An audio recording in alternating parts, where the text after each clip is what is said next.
બગસરા શહેરમાં મોહરમ પર્વને અનુલક્ષીને શાંતિમય માહોલમાં ઉજવણીના ભાગરૂપે પોલીસ તંત્ર સજ્જ, એક ડીવાયએસપી, 2 પીઆઈ, 3 પીએસઆઈ સહિત 50 પોલીસ સ્ટાફ દ્વારા પૂરતો બંદોબસ્ત ગોઠવવામાં આવ્યો. અમરેલી જિલ્લા પોલીસ અધિક્ષક શ્રી હિમકરસિંહના માર્ગદર્શન હેઠળ બગસરા પોલીસ સ્ટેશન દ્વારા મોહરમ પર્વને અનુલક્ષીને પોલીસ દ્વારા બંદોબસ્ત ગોઠવવામાં આવ્યો છે. ત્યારે બગસરા પોલીસ સ્ટેશન ખાતે ડીવાયએસપી સોલંકી સાહેબે જણાવ્યું હતું કે હાલ બગસરા શહેરમાં મોહરમ પર્વને અનુલક્ષીને શાંતિમય માહોલમાં ઉજવણી થાય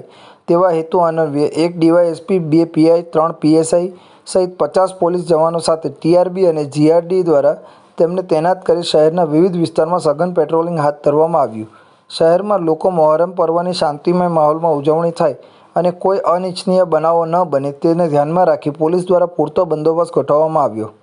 મોહરમ પર્વને લઈને બગસરા પોલીસ સ્ટેશન વિસ્તારમાં એક ડીવાયએસપી, 2 પીઆઈ, 3 પીએસઆઈ તથા તેની સાથે અન્ય 50 પોલીસ જવાનો સાથે પોલીસ તંત્રને સુસજ્જ કરવામાં આવ્યું છે તથા ટ્રાફિકની સમસ્યાને લઈને કોઈપણ પ્રકારના પ્રોબ્લેમ ક્રિએટ ના થાય તેના માટે ભારે વાહનોને અહીંથી ડાયવર્ટ કરવામાં આવે છે અને શાંતિપૂર્ણ આ પર્વને નિષ્પન્ન કરવા માટે સતત પોલીસ તથા ટીઆરબી, જીઆરડી અને હોમગાર્ડના જવાનોનું સતત પેટ્રોલિંગ ચાલી રહ્યું છે. ફિક્સ પોઈન્ટ પણ આપેલા છે અને અગાઉ પણ બગસરા પોલીસ સ્ટેશન વિસ્તારમાં કોઈ પણ પ્રકારના આવા કોમી ઇસ્યુને લઈને ક્યારેય કોઈ જાનહાનિ કે કોઈ પણ પ્રકારના પ્રોબ્લેમ થયા નથી અને